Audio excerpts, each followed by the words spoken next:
What's up, everyone? Thank you for joining the newest podcast to hit Button Club and East Coast FGC. This is Safe Sets. I am one of your hosts, Shadow Fury. With me on my right is Ricky Icebeam. Ricky Icebeam, Rhode Island's top player, right? We could say that. One of Rhode I Island's. Say that. Rhode Island's, one of Rhode Island's best. Yeah, one of Rhode Island's best, and so good in that state that it even bleeds over into Massachusetts. So, yep. Thank you for joining us and hanging out with us. We appreciate it. This is the first of its kind for us. So, bear with us with any changes that we might make in the future. If there's anything that you see that you think we should change, just leave a comment down below, and we'll do our best to work on that. Yeah, I'm super excited for this. This is like such a long time coming because we go to so many like local tournaments and we have so many good conversations. And at the end of it, we're like, man, we should have a podcast because we talk about so many good things, fighting game stuff, Street Fighter stuff, and we don't record any of it. No, so many like good points and even like the psychology of fighting games that just kind of just fall on the ears of the group, and that's really it. So I was really excited when you brought up the podcast because this was mostly Ricky's idea, but it had been something that I had been wanting to do for a while, but didn't want to just like champion it myself. Basically, Right. It's good to have a co-host and someone else with their opinions.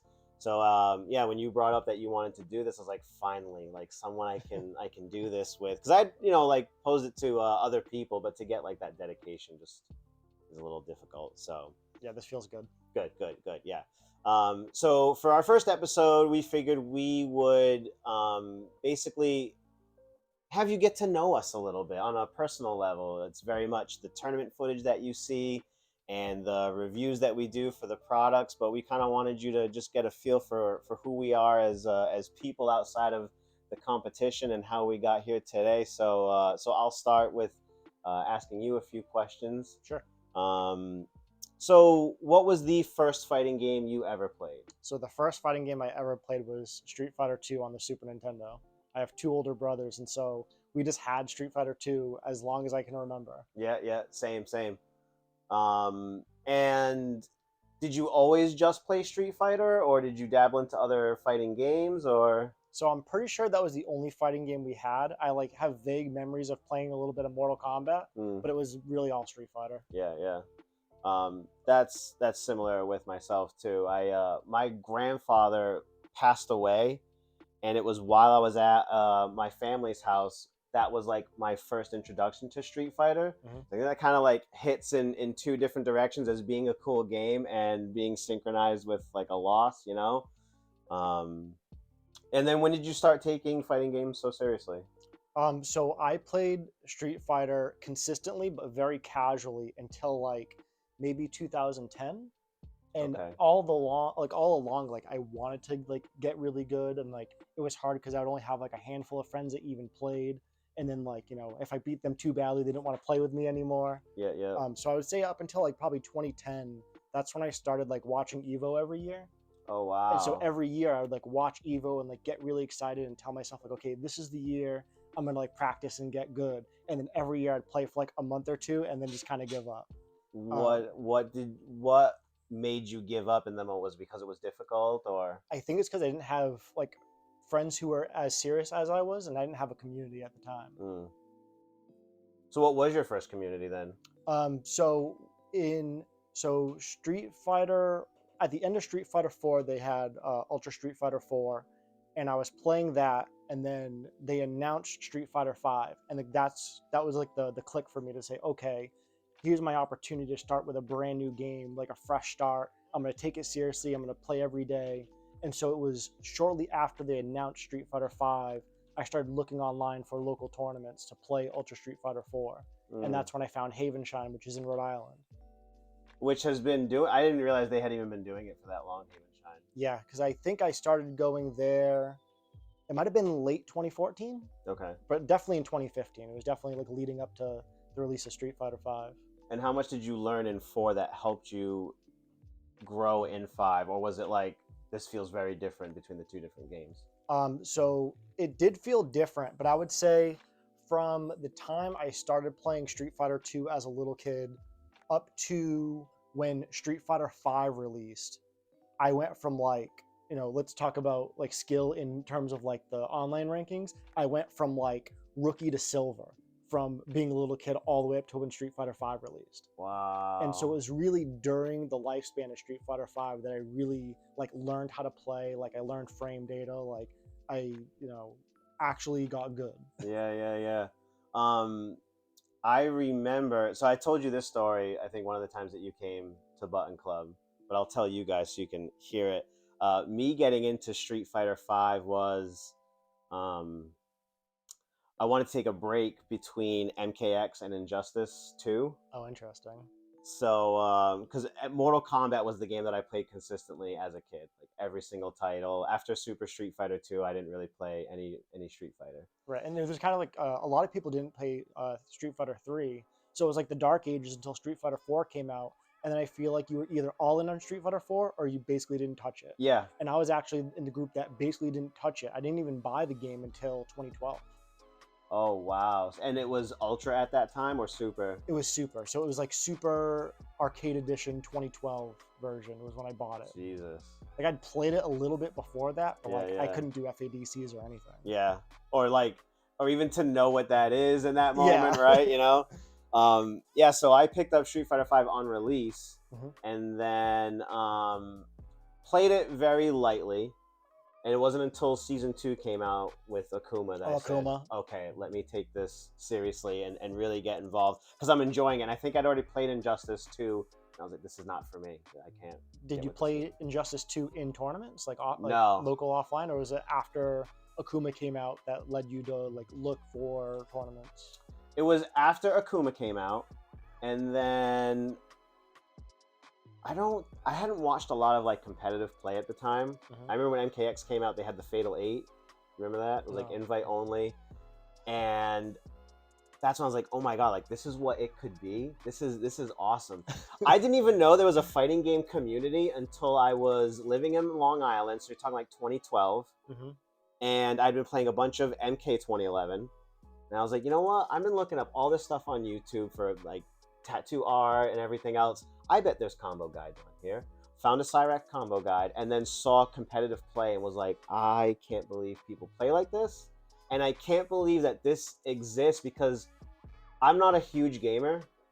I don't play a lot of titles, but anytime I had a console, it was for fighting games. Even though it was very, base level, how I played, that was really the only type of game that I enjoyed.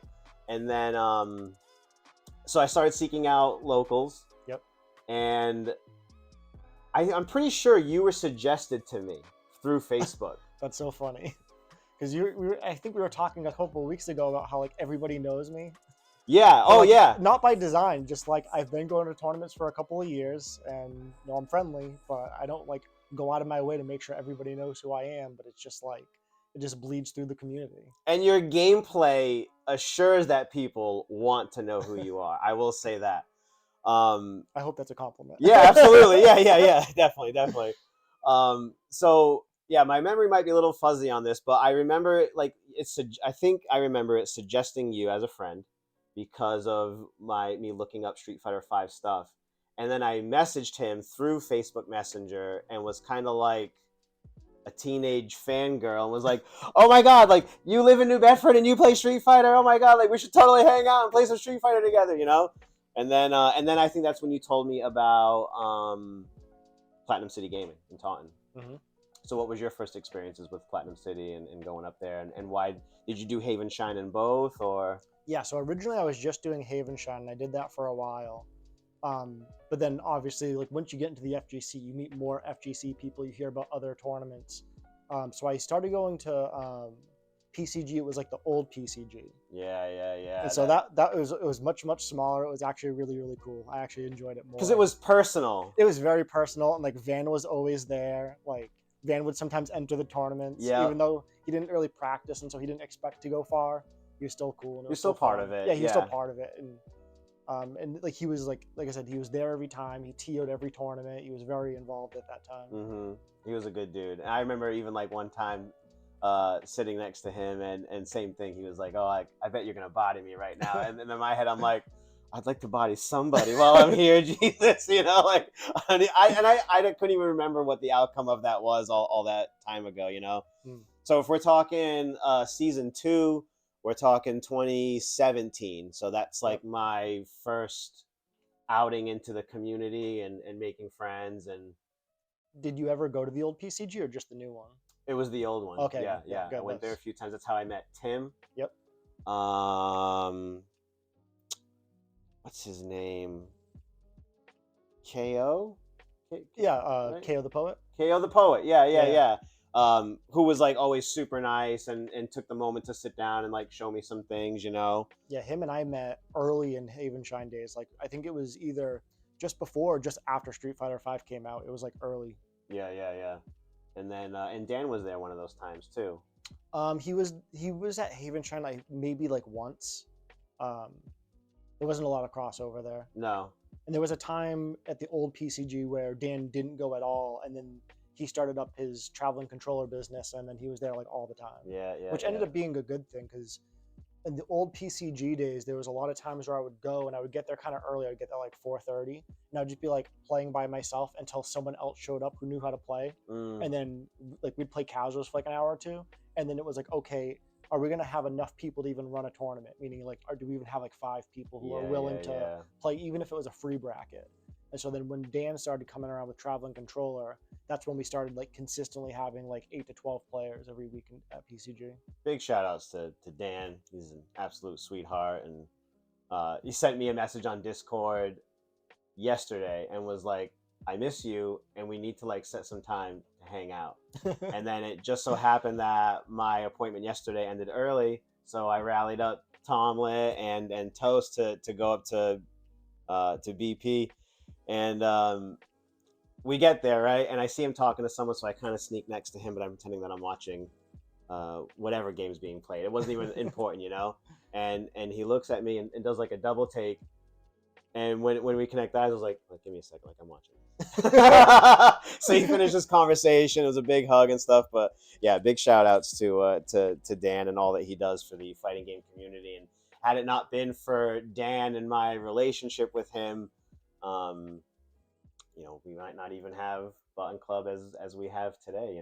That's very true. Dan, I was very pleasantly surprised when I first met Dan how like friendly isn't even like the right word, like so accommodating. Like I'm trying to remember, there was a time where like I think I had met him or like saw him at tournaments like 2 or 3 times, and then he like invited me to his house to not just like play Street Fighter, but he was like, bring your console, I'm gonna have you play ranked, and I'm gonna like coach you through this. Oh wow! Oh, that's And cool. so I had no idea. And that was at a time where like I was saying like through the lifespan of Street Fighter V, like that's when I got good, and like that was like a pivotal moment for me where I was like really struggling and like not understanding what I was doing wrong. And then we had that like ranked session. It was kind of like Excellent Adventures. Yeah. Where, like I'd play a set and he'd play a set, and we would like talk about what we were doing. Oh, that's sick. Yeah, and so that was a time, I think I was like gold rank or something like that, and like that was like a huge moment for me. And I was like looking back on him, like Dan barely knew me. He had like no reason, like he didn't need to be that nice to me.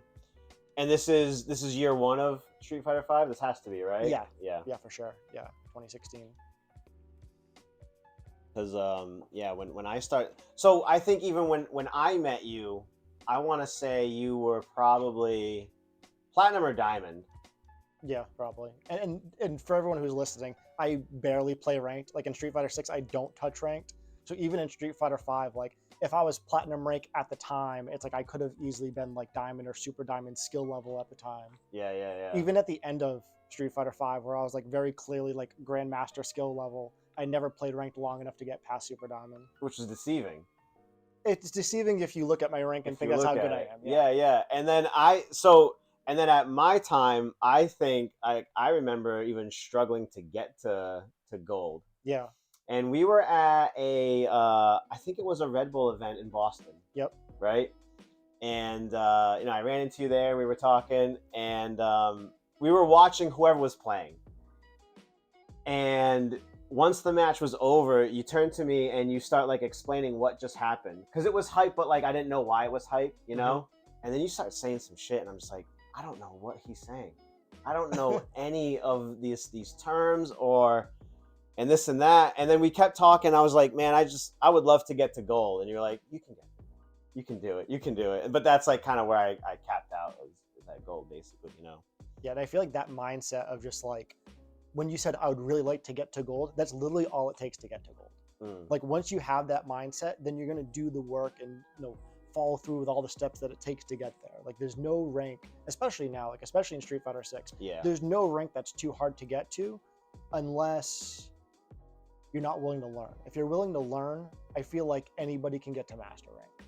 Yeah. The rank system is set up so differently in 6 than it was for 5, right? Yeah. 5 was a grind through all of the plateaus and ranks. Yeah. Whereas 6 is like do a test. Sometimes you could even end up getting diamond on after your placement matches and maybe not even really belong there, but you did well in the placement, so now you're there, Right. kind of thing, right? Yeah, the placement matches were really weird. So like I did do placement matches in Street Fighter 6 for Guile.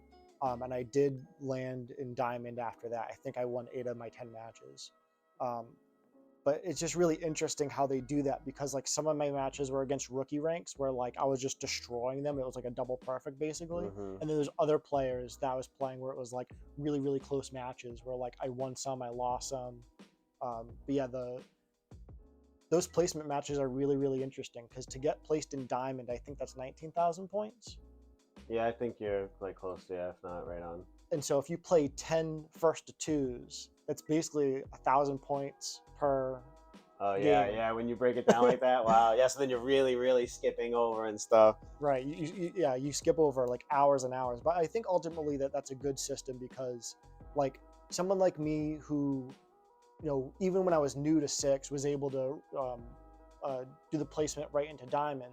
There's really no reason for me to be playing, rookie, bronze, silver, and gold players not. at all. Yeah. So to save them the trouble of having to fight me is like, I think it's better for everybody. Yeah, I think so. There's pluses and minuses to the new rank system, like anything else, I would imagine, right? Yeah, and in general, it might not be news to anyone, but I'm not a huge fan of ranked. Yeah, me either. I think it's just, I mean, as with anything, if you use the tool the right way, you can get a lot out of it. But for me personally, ranked feels like speedrunning and not thoughtful. And not, yeah, like a well thought out match, and that's why you really love long sets, right? I really love long sets. I particularly love long sets with players that I know.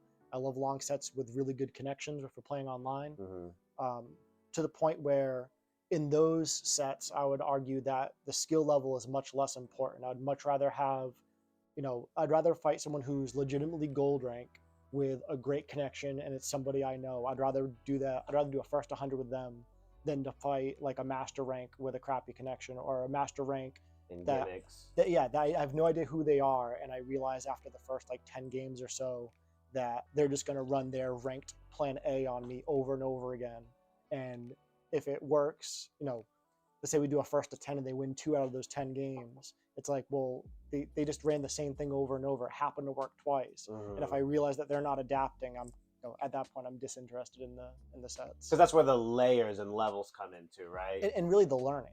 Because like, and it goes back to, for me, not liking ranked. It's like if someone has a strong plan A and then you figure that out and they're not doing anything else, there's nothing more to learn.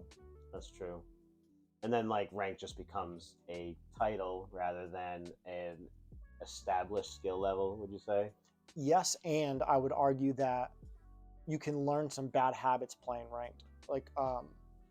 Like if in ranked you realize like, and I play Luke, so at 99 seconds I can just throw a medium fireball, and it's like there's almost nothing they can do to stop that. So I should just like do it every time until you're in an offline tournament and they're paying attention to what you're doing instead of just worried about their own game plan. Then, round 1 I throw a medium fireball. Round 2 I throw a medium fireball. Round 3 they hold up forward at 99 seconds and blow me up, and now I'm in the corner. I'm looking for drive impact. It's like, well, those are the things that you don't learn in ranked. Because in ranked, if they did that to me and I got blown up, it doesn't really matter because I'm not going to fight that guy ever again. Yeah. There's no lesson for them to have learned because they haven't experienced it all those times. Right. Or like if I just do that bad habit all the time, there's not enough of incentive in ranked for me to stop doing the bad habit. Because even if I lost the set and I lost some points, well, I just did the same thing to the next guy and it worked, so now I got my points back. So it's almost Mm. like a wash. Yeah, yeah, yeah. Where an offline tournament, it's like if you lose the first game, you're in loser side. Like, The pressure's on now. right, it means something. Yeah. There's emotional investment. You want to keep playing your game. That's where things get like really. That's where the nerves come to me when it comes to like going to a major. Mhm. It's such a big ordeal. You spend so much time and money to get there, Yep. and you don't want to have played your 2 sets and then you're done.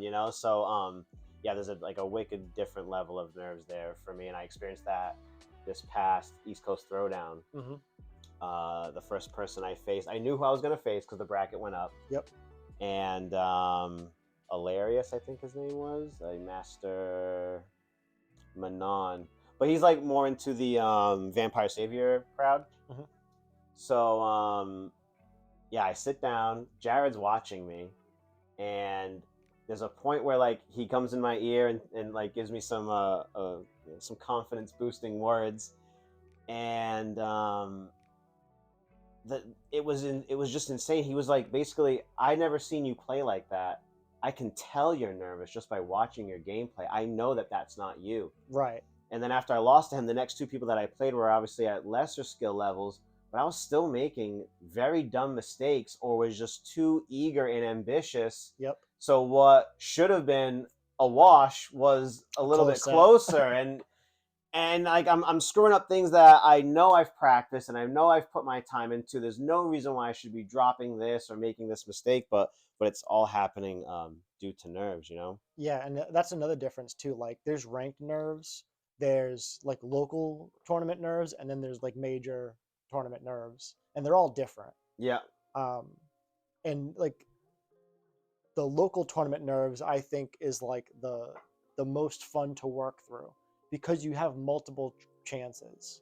You know what I mean? Like, if you go to your local, most locals are weekly or bi-weekly. Ours is Mhm. weekly. So if you go and you get nervous and you make a bunch of mistakes, it's like you get to come back next week and try again. And like Yeah. you run into a lot of the same players who are doing a lot of the same things. So it's like, if you lost a set because they drive impacted you in the corner and you had the chance to react and didn't, like, okay, now I have homework to do. Now I know exactly what I want to bring next week. Yeah. And No, that's true. Yeah, and I think offline locals are just like the best form of fighting games. I think the nerves for that also come. So like when you're playing ranked online and you get completely washed, you think to yourself like, only this person knows that I suck, right? Only this person knows, and I'm gonna. And they don't even know who you are. Exactly. There's no face. There's just a name. They're gonna say, "Wow, Lord Shadow Fury, what a scrub." And then maybe the next time you play them, you can show them the improvement. What's different about the locals is you got a room full of eyes on you. Yep. And some of these people are your friends that you've made like acquaintances with, and some people you don't even know, and the like embarrassment that can come with. Oh, like the embarrassment of losing in front of your friends. Yeah. Interesting. I haven't really thought of it that way. Yeah. Or like the people that I'm gonna see next week. Like, all right, my relationship with Mike V is rooted in what a nice guy.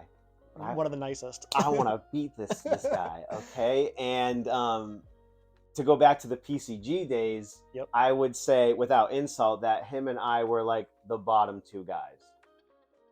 And him being one above me, because we would have close games, but I would still lose every time to like his Nakali, and I forget who else he played after that and stuff.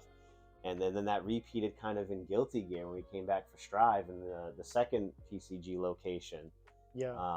He would just kick my ass every week, and I'm like, I'm gonna say hi to this guy. I'm gonna give him a hug. This guy's so nice. Yep. But I can't wait to beat his ass in tournament, And that's exactly what I was trying to get at. Like being able to come back next week and try again, and then it doesn't work out. You can come back the next week and try again. Mm-hmm. Like, I think that's the best part of fighting games. And it's important, like, to make friends at these places. Oh, absolutely. That's the community aspect is the largest part of the weeklies, and of course you're there. It's a tournament. You're there for competition. You want to improve and show that you're improving. But if you are only a competitor there, you're missing out. Yeah, not only are you missing out, but I feel like you're kind of like in the minority where like most people are there for friends first and for fighting games second. Mm-hmm. And so like when I'm there, like obviously I'm trying to win the tournament every single time. Like during a tournament set, I'll be pretty quiet. I'm friendly, but I'm quiet during the set. Like I'm taking it very seriously. Yeah. But like in the end, like to me, like it wouldn't matter as much if I won the tournament if it wasn't like fun to be there, or like I wouldn't have like people I knew or people who knew me. Like if I like came in and won and everybody hated me, like I probably wouldn't want to come back. Yeah, yeah, yeah. Because what would be the point, right? Well, it's not even it's winning's not the point of going to the local. It's about showing off that you've done your homework since the last week, but you only care to show up and to show off that you did your homework because you care about what other people think, and you care about what they think because they're your friends or your acquaintances or whatever you want to call them. Yeah, yeah. It's people that you care about their opinion. And you see that with like even at Button Club, when we're rooting for someone, we want Toast to win, or we want Jared to not drop that combo and things like that. There was a set between Wolverine and Jared at one point, and Wolverine had some success in Street Fighter 6 with like winning a match or a set or whatever, right? But Jared had not in the moment. Okay, so he was the underdog. He was the underdog, and we were screaming so loud for Jared that the reverse effect happened on Wolverine, where he was like, "I've never had a whole room of people like rooting against me. I almost don't know how to feel right now." And I was like, "Well, like don't." It's a compliment. Yeah, like don't feel bad. Like don't take it that way. We're happy with whoever wins, but like we want to see him succeed and have that feel good moment. So we can all enjoy that also. Right, and also in a way, it's like we're rooting for him because we feel like he needs the rooting. Like you don't need us to root for you. Yeah. You're not the underdog in this set, and so that's in that way it's a compliment. Like in the FGC, like 99% of the people are cool and nice and funny, and it's great. And so when you hear someone tell somebody else that they suck at fighting games, it's mostly a joke. It's mostly a compliment to say, "I'm going to tell you suck." Because we both know that you really don't suck, and that it's not going to be insulting to you. Yeah. Like if I was to tell Mike V he sucked, there's no way that he would take that seriously and know that that's really what I mean. Nor would I even actually say that. But no, you wouldn't. But if you were to say that, he would realize that you're not trying to insult him. Like you're trying to basically compliment him, saying like you're so good at fighting games that telling you suck is clearly not true. Like if he beat me, that would be the time where I would say, "What, you didn't 3-0 me? You suck, bro. Like, what are you doing?" Yeah, another thing that happens is, and I guess it's kind of a pet peeve of mine, like when I sit down to play somebody, whether it's casuals or in tournament, if they perceive there to be a large skill gap, meaning like they believe I'm much better than them, they'll sit down and say something like, "Oh, you're going to beat me up today." And in my head, I'm like, you can't give it away that easy. You have to come in, not with confidence, but I don't know what the right word is, but like you almost want to like not believe it's true. Okay. Like innocent until proven guilty. Like okay. You don't want to sit down and believe you already lost. That's tough though. It can be. It's tough, especially when like your losses feel twice as bad as how good your wins feel. And as someone who is a resident 0-2er for a very, very long time, you are based like, well, that's it. That's a wrap. Like I'm gonna play as good as I can, but it makes the fall feel that much longer if you were like, "I got this guy," and then you lose rather than being like, "Okay, mutual expectation. Like I should lose this. I don't want to lose this. I'm gonna play my best to ensure that I don't." Right. But I don't want to be surprised at the end when you kind of get mollywopped or whatever. Yeah, it's just tough. I think it's just a different mindset of like, to your point, like if you go in expecting to lose and like you did a good combo or like you took a round off someone you weren't expecting to beat, like that can feel good. But at the same time, I feel like sitting down and turning to your opponent and telling them you're going to beat me up, it's almost like an option select. Like I am now protecting my ego so that when I lose, it doesn't feel as bad. Like similar to what you're saying, but okay. I think it's like a tool of like the like I said, the option selected be like, this isn't going to feel so bad when I lose because I called it. I called it and I told you. I called it. I told you I'm expecting it. So when it happens, it doesn't hurt It so doesn't feel bad. so. Yeah, there you go. Like like the fall and everything. Even like this past week, I had a first attempt with Cole, Yep. and Was that online? no, that was offline So, at Button Club. so before the tournament started. Yeah, yeah, yeah. I Yep. forget who you were playing Oh, behind me. I was gonna. I tell your story. I want to talk to you about it after. Okay, yeah, remember it.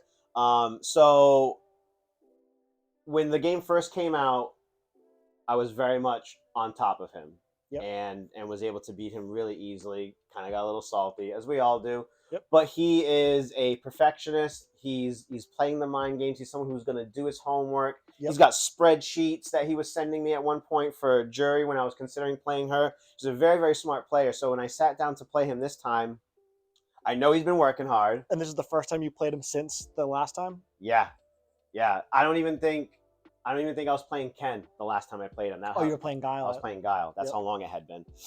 So we sit down and play, and I'm like, all right, I think I'm kind of in for it, but let's see how it goes. Like, I want to hold my own. Right. And then, also, you've leveled up quite a bit since the last time you played too. So it's like let's see how it goes. yeah. Well, thank you. So I mean, you know it's true. yeah. I mean, you never. But meaning, like, if someone was on your skill level in the beginning of Street Fighter 6 and you haven't played them since, you'd almost expect to destroy them now because you know you've grown so much Yeah. to the point where you'd be surprised if they grew as much as you have. Yeah, yeah. If not more, to prove like to win out, right? So he started out very much on top. Then I was making a comeback. When we kind of were like in like 3 win streak bursts almost until like the last quarter of it. And when it finished, it was 10-7 In whose favor? in his favor. Okay. And I was like, all right, like GG's, thank you so much. That was great. I'm actually really happy that I did that well. And he made a face, looked at me, and was just kind of like, you need more confidence in yourself.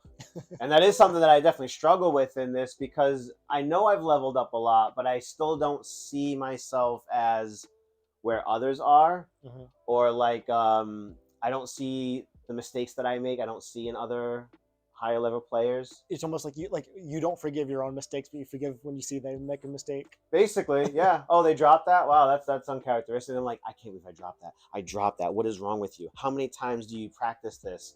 I had coaching with Chris T, Yep. as I posted on Twitter, and he was reviewing our tournaments because he was really excited that I had tournament footage. Yeah, the Button Club tournaments. Yep. Rather than like just ranked match footage, you know. Right, and it's good too because I was gonna like chime in and say like the skill of a Button Club, it's high and there's a lot of us. So like at any level of play, there's like 3 or 4 players at Button Club who are like close to that skill level. Mm-hmm. So like you don't have to necessarily show him a video of you double perfecting someone or someone double perfecting you. You can show him like 4 good sets. He's close not even sets. interested in that. He wanted to watch my losses, and that was basically it, you know. Yeah, that too. But I just mean like you have a selection of different skill levels to show. Like here's all the experience I have. Here's all the different times I played someone who's on my skill level, someone above me, someone below me.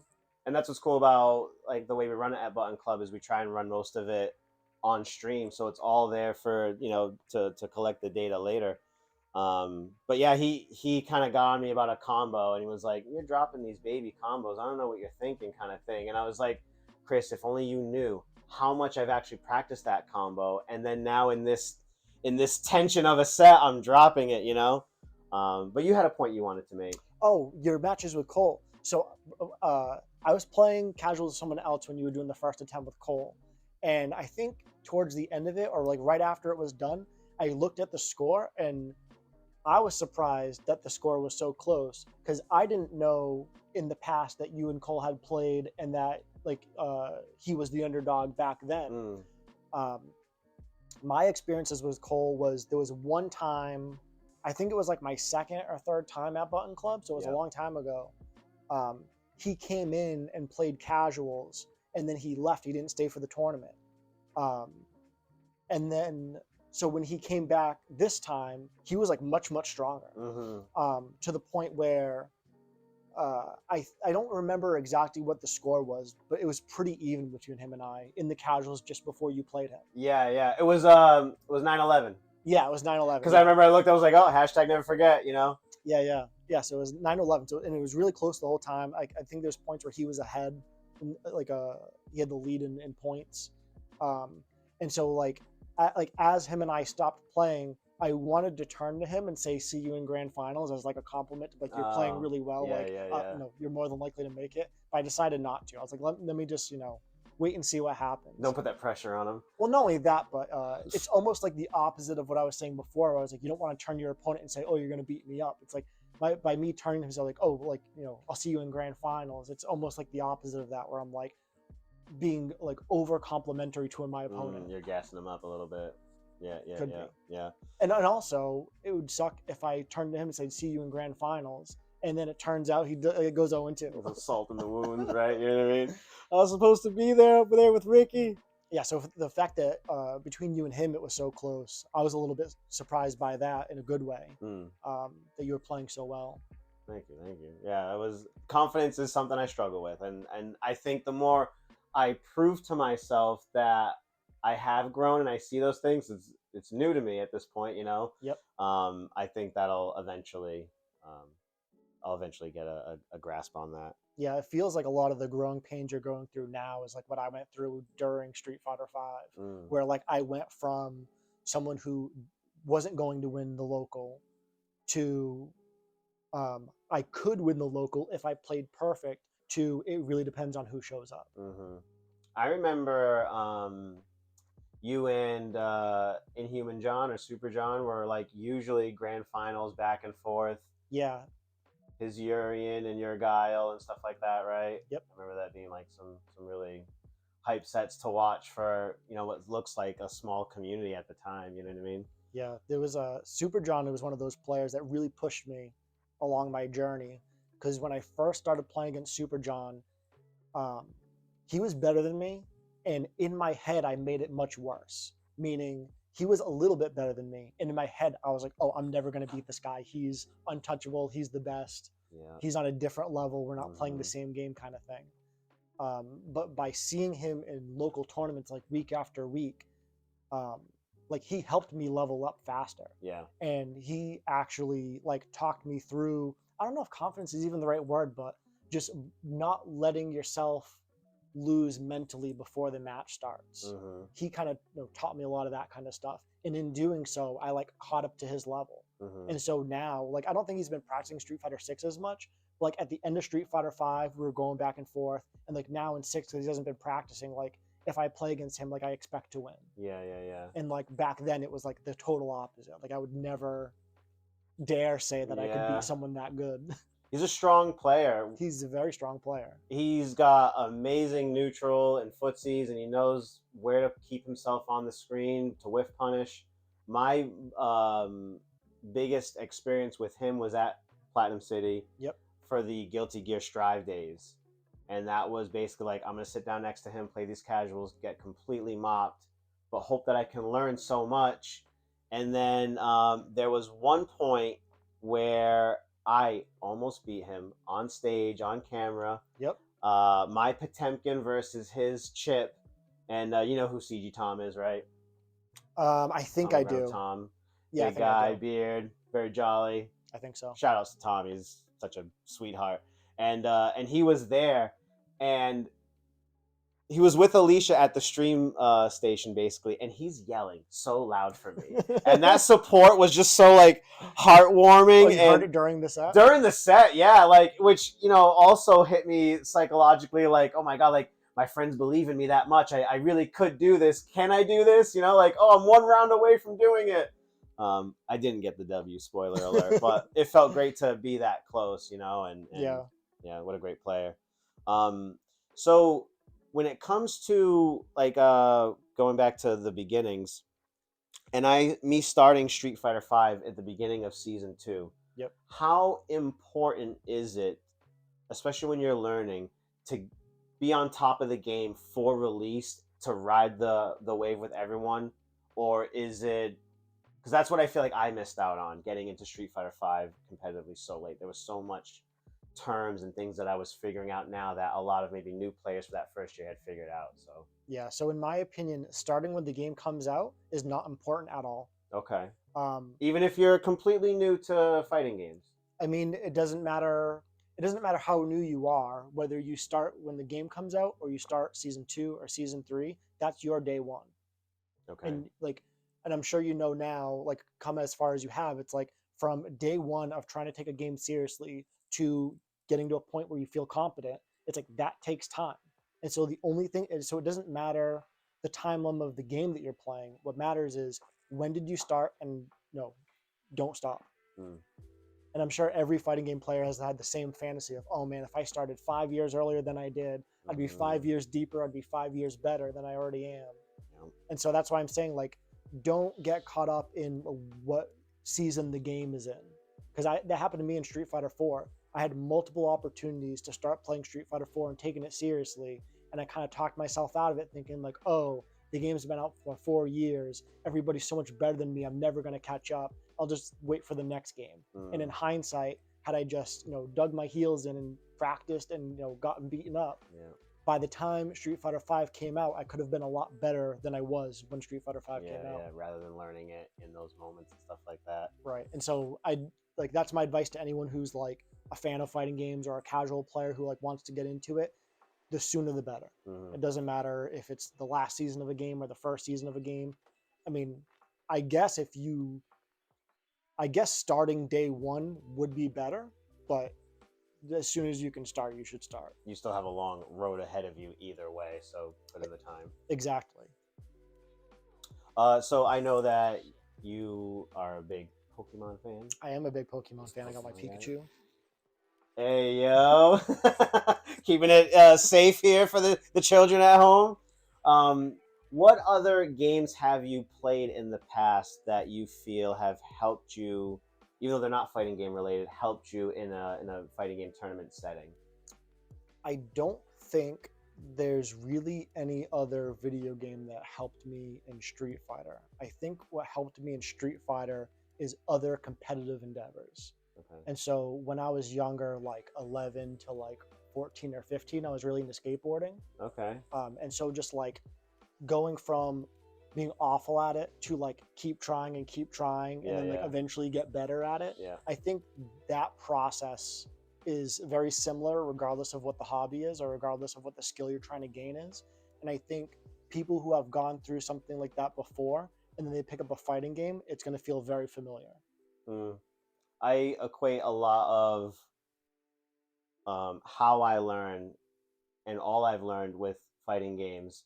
Also, with I used to ride BMX back in the day. That was my Your sport. hardcore hobby. Yep. Yeah. For like 10 years, I rode hard and loved that. And then transitioning into my career of tattooing. Yep. Learning to. I always had a knack for drawing, but to really tighten and refine to make these tattoos and go from there. So a lot of it was like I've been here before. Yep. I know it's gonna take a lot, but I just kind of have to start grinding and get somewhere, basically. Yeah, and it's interesting that you said that. Like, you started with BMX, and then it was tattooing, and now it's fighting games. And for me, it was skateboarding, and then long distance running. I did track and cross country in high school Yeah. and college, and then fighting games. When Street Fighter 4 came out, I was at my like first studio working full time as a tattoo artist, so I was broke. Yep. And I had just moved in with the owner of the business because I just kind of wanted to get out of home and things like that, and rented Street Fighter 4 with a buddy of mine. Yep. And was just kind of like, man, this doesn't really feel like it did. Just playing on Xbox 360 yeah, pad. yeah. And we're like, man, this doesn't really like feel the same. Let's go play something else. But like those years, I'm thankful that I put the time into my career, because now at this age, we can take that time. When I was talking to Tom Vigil last night, because he knows I tattoo and stuff, and he's like, so how do you have time for all this then? And I was like, well, Tom, I'm a very fortunate individual. I work on my one client a day. I'm booked out for several months in advance. Yep. And when I'm done with my time at the studio, I don't like work an 8-hour day. I get to come home, have some dinner and grind at night. So I'm glad that I put the time into my career then. Even the same thing with like BMX. I loved BMX so much, but knew that I had to put it on the back burner for tattooing. So I didn't. I was going to half-ass tattooing. Yep. Still want to ride, or maybe hurt myself riding and not be able to tattoo. So the sacrifices that you make to get where you want to be are everything, right?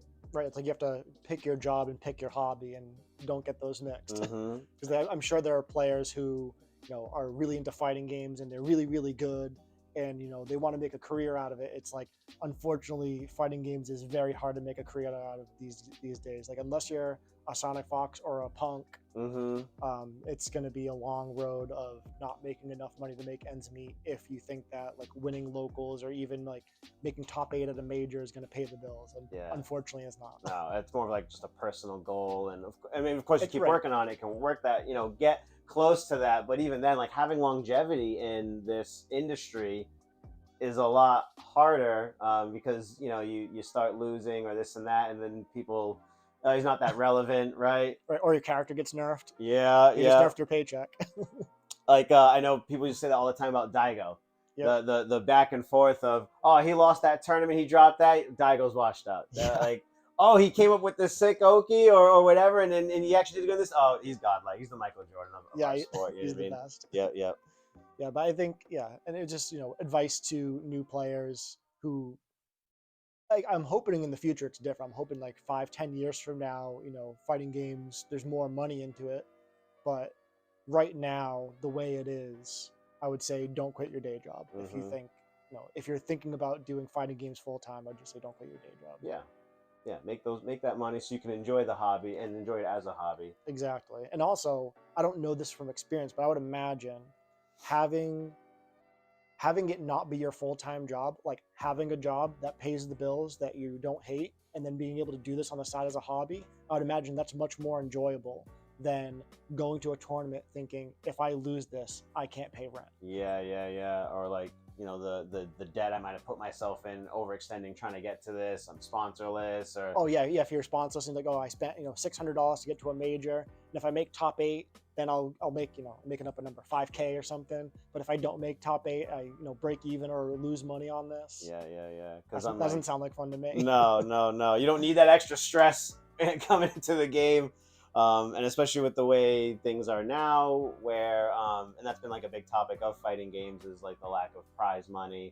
the Yep. lack of sponsorships and from coming from teams, and the fact that Street Fighter 6 now has invested so much money into it as an esport with the $1 million that the Capcom Pro Tour winner could receive, is a step in the right direction, but Yeah, still isn't everything. It's a gamble, right? it is a gamble. And also, I would say that streaming isn't very easy for fighting game content creators. I think there's a handful that can make it work, but I think most people, even if they're very good at the game, it's like, well, what are you going to do? Like, play ranked and turn your stream on, and then 3 people are going to watch you? And that's it. Because the people who really like fighting games are either going to play the fighting game, or they're watching like those top 5 streamers. They don't care to watch someone who has 100 followers. Mm-hmm. That's Unfortunately. Yeah. Wait, and that's what makes that grind even tougher, right? Right. Like, and I'm I speak from experience. Like, if I were to watch a stream, I'd be watching Daigo stream. I'd be watching Sajam stream. I would not go and find someone who has 100 or 200 followers and then go watch them play ranked, even if they're master rank. It's like, I don't know them. I don't really care. Okay. And so I think that's tough. Like, it's a tough market to break into, to stream as a fighting game content creator and gain a following large enough that it makes sense to say that this is now like a income source, like a source of revenue. Mm-hmm. And it's become like more difficult because you can stream 8 hours a day. Yep. You can have a YouTube channel, but then there's all these things that come down to how you tag it. The thumbnail. The thumbnail. You see people with that face, that shocked face, as they have the master rank logo in front of them with the big red arrow pointing. Yeah. And then like the YouTube Shorts now, like that's a Yep. great way to get yourself out there, because it's like a quick snack bite of information from this player. Oh, maybe I'll watch them in my spare time and stuff. And I know what holds me back from watching certain people stream is the fact that I want to make sure that if I'm watching you, I'm learning something. Right. And that was something that held me back with wanting to stream in my earlier days, because I'm like, what do I have to offer that people are going to want to watch? Right. I'm not great at this.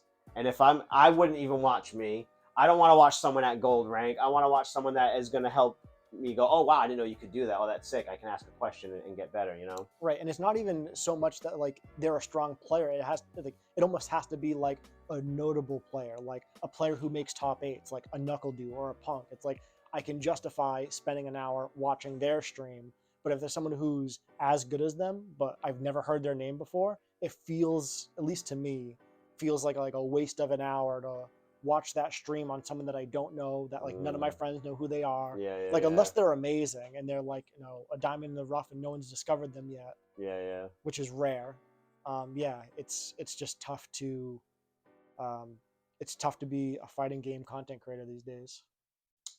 Two questions: who locally inspires you to be better, and then who on the large, pro circuit scale inspires you to get better? So locally, lately it's been Temper. Mm. He's the one player locally that um, trying to think of the right way to say this. If I play at my best, I could still lose to him. Wow. And And I mean, there's other players locally who can do that, but most of them are in mass, um, like Burkish, for example. Like I could play my very best and make close to no mistakes and still lose to him. Where I feel like the majority of players, the skill level is at a point where, um, if I play my best and I don't make a lot of mistakes, I expect to win, and I usually do. But Temper's one of those players who's at that skill level, close to mine, where um, it's not just about not dropping the combo. It's not just about punishing his mistakes perfectly. Some of it does come down to like risks and gambles, and like okay, if I don't do this, if I don't take this risk, he's not going to give me the opportunity to take any more of his health. Okay, I understand. Yeah, You know what I mean? Like if I have him in the corner and he's not in burnout, it's like, do I drive impact or do I not drive impact? Because if I do it and he reacts, I lost. But if I don't take that chance, I might lose anyways. Yeah. I might not get another opening to make it work. Yeah. Shout outs to Temper. We miss you. Temper. Yep. He should be back soon.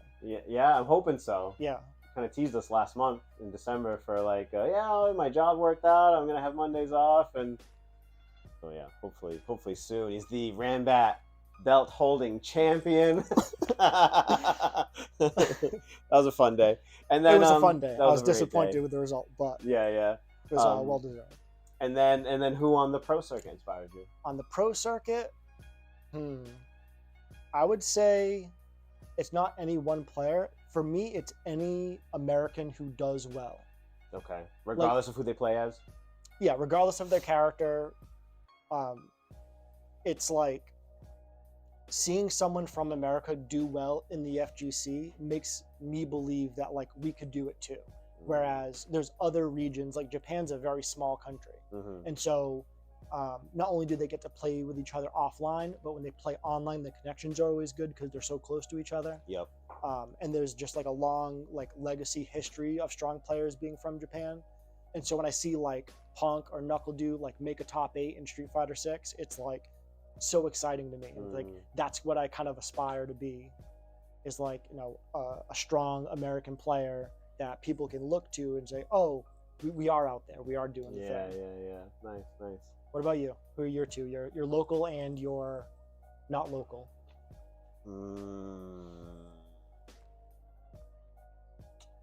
Well, at the top right now, I'm really inspired by Angry Bird, because he's in a phenomenal Ken. He's like the best Ken we have right now. Yep. Evo champion. He kind of persuaded me to maybe switch it up and switch from Gal to Ken. Yeah. After I watched Evo, I was dabbling with Ken a little bit because my brother wanted to play Ken. I was like, well, let me play just kind of help you out and learn a little bit, Yep. And then Evo happened, and I was like, I haven't seen a single guile up here. And this guy made Ken look so good and fun, I was like, and I'm having fun learning him, so maybe I should take that seriously, And obviously, like Chris T, because he's North America's probably best Ken. Yep. And he really did help me out a lot and teach me. And then locally, without inflating any egos, I would have to say you. Thank you.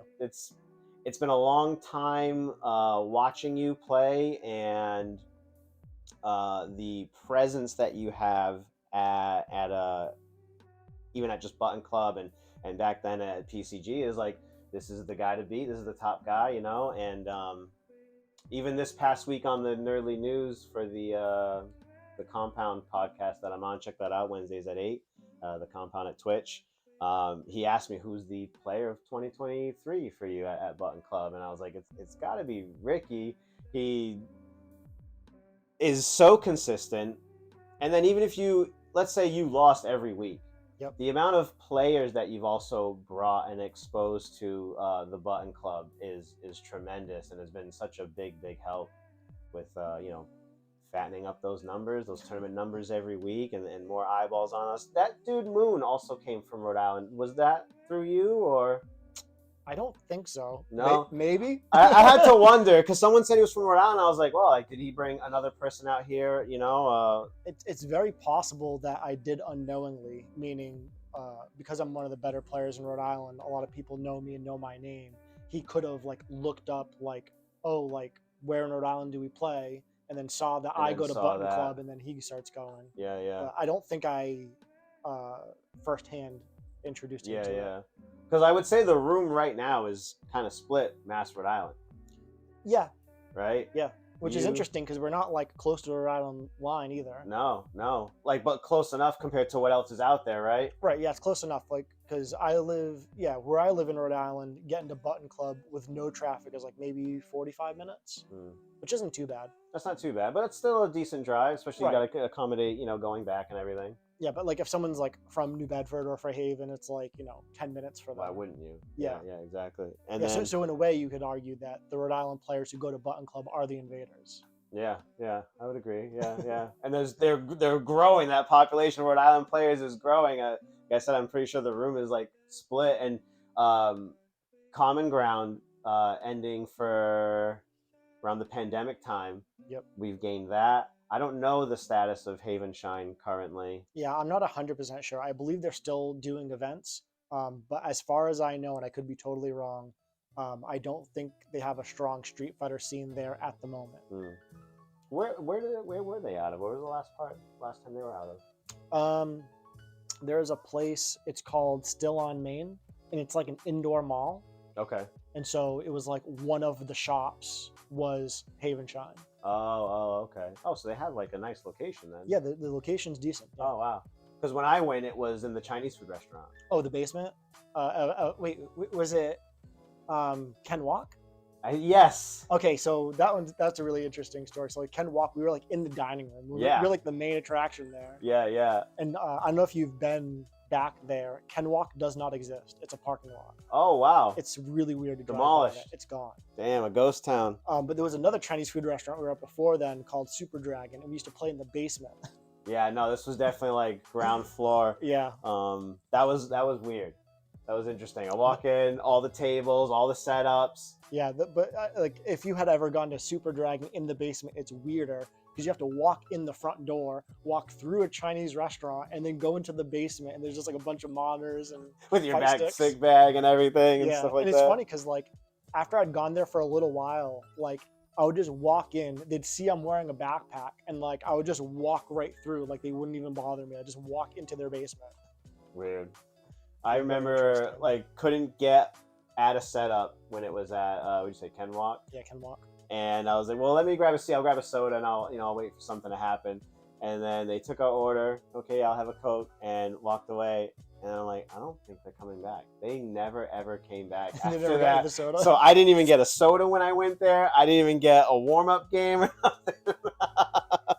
Yeah, I miss Haven Shine being at Ken Walk. The food was actually very good. It's unfortunately no longer in business or an establishment. I want to ask you about your current plans in Street Fighter 6, meaning like from today to let's say like 2 years from now. Where do you see yourself 2 years from now, and how do you think you're gonna get there? Without being super vague, but I guess I just want to see myself stronger. I want to see myself competing at a much higher level and having the understanding of what a higher level match consists of. One of the biggest things that Temper had said was like he could see that I was getting better, He's like, and then when you get to a certain point, you'll know how to make your opponent guess. Yep. And I think that's still my biggest flaw right now is I don't know how to maybe do that as much. And even if I do put you in a situation to guess, did I capitalize on it? Right. Did I make the right decision, or did I back off too easily and things like that? In the next 2 years, and I just want to see myself. I'm very happy and proud of where I'm at right now, but that is not like a statement of complacency. I definitely want to see myself grow and get better, and I would love, if I'm in the top 10 most recently at Balance Patch, which was a wish come true. I didn't even think I might ever see those days. I would love to now try and be that top 3 and be able to, beat Dan, Yep. beat you, Yep. And as excited as I was catching a game off of Blue, if I could beat someone like that, and I think that also how I plan to get there is I have to play you guys more often. Yep. And I think, and if I keep kind of doing what I'm doing right now, which is just working on my execution and watching my replays. Yep, watching replays is huge. It's so hard to do it. Like emotionally, it's so hard to sit down and watch your own matches, but it's so important. It's so useful. Mm-hmm. That was something I was trying to tell my brother Kevin a lot. Yep. And he didn't want to. And then he would come here and we'd watch them together. Yep. And now the embarrassment is even higher. Oh, so he hates it even more. He hates even more, basically, because now instead of him watching on his own and going, oh my God, he now has me seeing it. Yep. And then seeing situations and things that he's not seeing, go, oh, Kevin, like, why'd you do that? You could punish with this, or why'd you jump in here? Yeah, or why'd you throw the EX fireball in neutral and burn yourself out? Yeah, which in the moment is so much harder. But like, you watch it 3 days later and it's as clear as day. Like, yeah, that was a terrible fireball. Even like, and I think you have to know what to look for. Yes. That was another hard part is you can watch a replay and go, oh, well, I lost. He just did more damage to me, as opposed to understanding those small little situations and going, oh, I got the jump in. I hit him counter hit.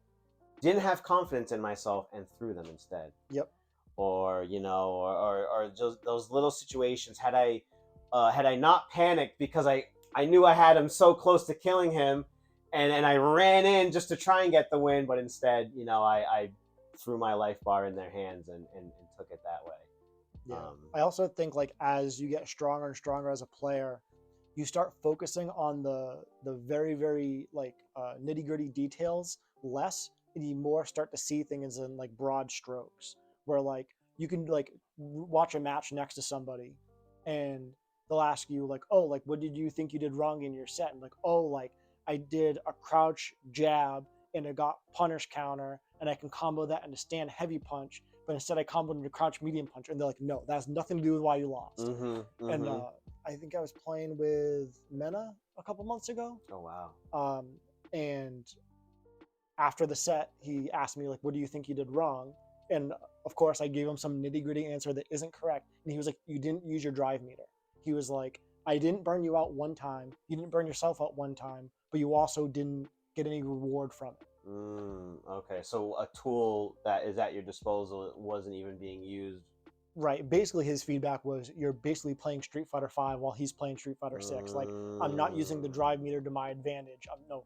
After a knockdown, I didn't drive rush in. Like, when he pressured me in the corner, like, I never drive reversal. Like, I didn't drive impact him once because I just assumed that he would react. Yeah. And that's why, like, you have to test a little bit, right? Right. But all I was trying to say is, like after the whole match, and then, like, me as the weaker player in that situation, like, focusing on the wrong thing is the issue. And, like, him being a stronger player to be like, I don't even look at, whether or not you counter hit or punish countered or any of that. Or that was optimal. Like, right. It's like, did you jump enough? Did you spend your meter enough?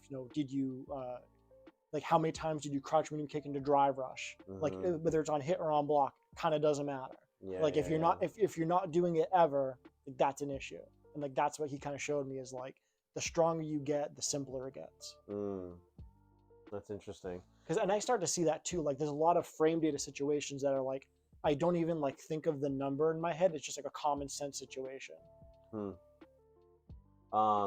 And I think improving on those replays is watching it with someone else also, It can be, for you sure. know, because like I'm gonna see things one way, and that was like what was really great about even before I was doing training with Chris T, watching I did training with Dead Ace, who is like a really he's a really well known YouTuber and content creator, stuff like that, and my notes contrasted his. So I think even like that could be something that I apply also in the future, is not me just watching my replays on my own, but having another set of eyes going, hey, can we sit for an hour and watch these replays and tell me what you think I missed, and having those notes, you know. Yeah, and speaking of which, I would love to do that on this podcast, like on a future episode, like go through matches, whether it's yours, mine, anybody at button clubs. I think those replays are very, very valuable. Absolutely, absolutely. Yeah, we can just watch it again from even rewatch it from the tournament, because then body language is the other thing that you get to see in that camera, when you can see someone kind of physically give up or this and that, you know. And that's an important thing to say. Like when I'm playing someone, like if a round doesn't go their way and I hear them sigh, I'm like, oh, I won. Not that they gave up, but you know you hurt them. I hurt them in in a way that was outside of the game. Yeah. That mental damage now, right? Yeah, exactly. The emotional drive impact. Yes. It's very, very real. And I think you see that at the mid to lower range, where the higher skill players they're playing poker. They got their poker face on. That's a very good analogy. It is playing poker. It is. Yeah, you really need that. Because I'll be doing that internally. Yep. Which is a different story, right? And then like some of the times at the end of Button Club, you've talked about how I dropped that combo. I'm not discouraged. Yep. I'm gonna forgive myself and focus on what's happening now, because beating myself up during a match about a combo I dropped is just gonna lead me to another mistake. Which is something that I'm like still working out, because I know I've put that time in on that combo, so I'm triply pissed that I dropped it in a clutch situation, but like using your mental fortitude to get over that, get past that, and treating it like that cheesy Vin Diesel line from Fast, like 1/4 mile at a time, or like it's one round at a time, 99 seconds in a clip. So what can we do to bring that back? Yeah, and like I said, like the faster you can recover from a mistake, like the better it's going to be for you. Like if you could drop a combo and before your character has recovered, you're already like over it and on to the next situation, that's as good as it gets. Anything else you want to talk about for the night before we wrap this up? Close to the time. No, yeah, I think this was a really fun, good podcast. It's been a long time coming.